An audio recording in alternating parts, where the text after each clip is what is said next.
Well, hello, friends. This is Bruce Conn, and I'm welcoming you again to Middle Tennessee, my home. In fact, I am very close, just a few minutes walk from my house. I'm blessed, as you can see, to live close to some beautiful places, including this waterfall. But this waterfall is one of many waterfalls that occur on the Cumberland Plateau, which is part of the southern Appalachian Mountains. The plateau, of course, is a tabletop, sort of flat land on the top, and these waterfalls pour off of it frequently because this is actually one of the highest rainfall areas in North America. And so we get plenty of that life-giving rain. It falls on the plateau, it spills off of the plateau and plunges down into the ravines that it carves. And as it carves those ravines, it forms lots of habitat for lots of aquatic life. Also for the beautiful forests that occur around it, as you can see behind me. Well, what life forms actually live way up here? I'm just underneath the top of the plateau. That's where the waterfall comes out and starts pouring its way down, and eventually it will meet the large rivers deep in the valley below.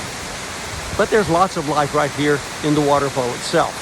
The waterfall, with all of its spray, with all of its oxygenation from the turbulence, is a great place for many things to live. So we have lots of non-vascular plants, of course, like liverworts and mosses along the sides. But in terms of animal life, lots of insects.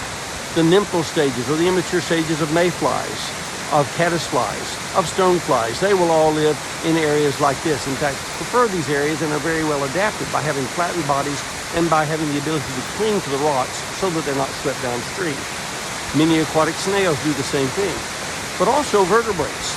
In the pools at the bottom of the waterfall, like you see here, you can have a number of different fish species that live.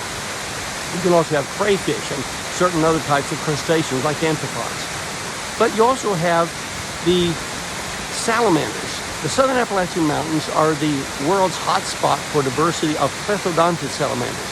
These are lungless salamanders that lack lungs completely, but are able to exchange enough of the oxygen and carbon dioxide through their skin to sustain their life.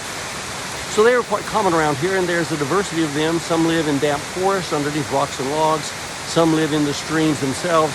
But some, like the Eurycia salamanders, the cave salamander and the long-tailed salamander, they actually prefer areas like this, even up among the crags and the rocks of the waterfalls. They're beautiful creatures, yellowish and orange with various types of black striping and so on. But they make being here a lot of fun, and they're part of this very healthy environment. Well, I'm going to get out and enjoy a little bit more of this beautiful creation. I'm going to get out and explore. I hope you'll do the same. But I think you should stay safe, stay healthy, and have a great time.